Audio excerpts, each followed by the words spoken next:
कौन से research associates?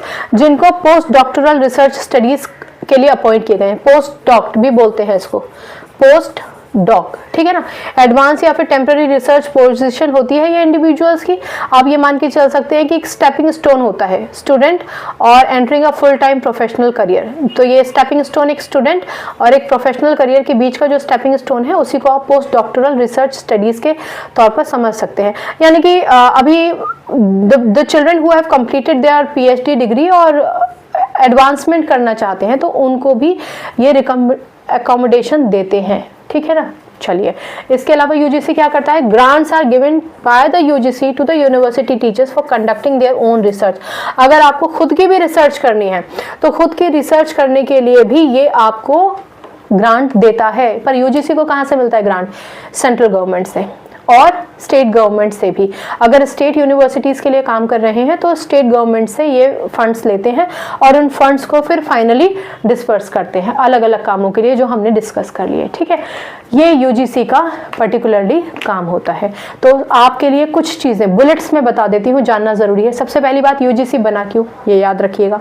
Establish कब हुआ, कौन थे सबसे पहले चेयरमैन, उसके बाद इन्होंने सबसे पहले आते ही स्टैट्यूटरी बॉडी का स्टेटस कब मिला, अब उसको कंसिडर किया जाता है autonomous by MOE, ministry of education, जिसे हम पहले एमएचआरडी कहते थे।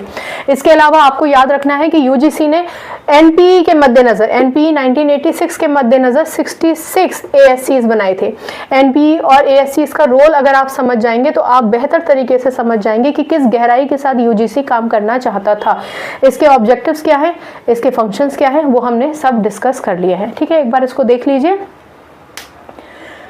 वेल, ठीक है, आई होप आपको ये लेक्चर समझ में आया होगा। कोई डाउट हो तो आप पूछ सकते हैं, कुछ इसमें ऐड ऑन करना रह गया है अगर, तो वो भी आप मुझे बता दीजिए, मैं उस पर भी लेक्चर बनाऊंगी। मैं आपको बताना चाहती हूँ एनपीई और एएससीज पर हम एक सेपरेट लेक्चर बनाएंगे, बल्कि यूनिवर्सिटी एजुकेशन कमीशन भी एक सेपरेट लेक्चर के तौर पर आप पूरी तरीके से सुन सकते हैं। यहाँ पर एक इंट्रोडक्टरी फॉर्म में आपको दोनों ही चीज़ों के बारे में बता दिया गया था, जिससे आपको एक अंदाज़ा लग जाए, ठीक है। इस टॉपिक से रिलेटेड कोई समस्या हो तो मैंने आपको बताया ही है कि पूछ लीजिएगा।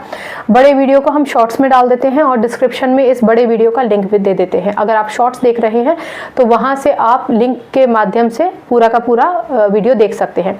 यूजीसी नेट में इस समय हम teacher education paper number 2 cover करने की कोशिश करते हैं। देखिए आपके एग्जामिनेशन तक हम कितने टॉपिक्स कवर कर लेते हैं, ठीक है।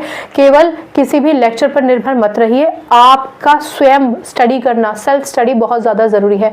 किताब खोलकर ज़रूर पढ़िए। लेक्चर से सिर्फ आपको चीज़ें क्लियर हो जाती हैं, आपको हर बार गूगल नहीं करना पड़ता। आप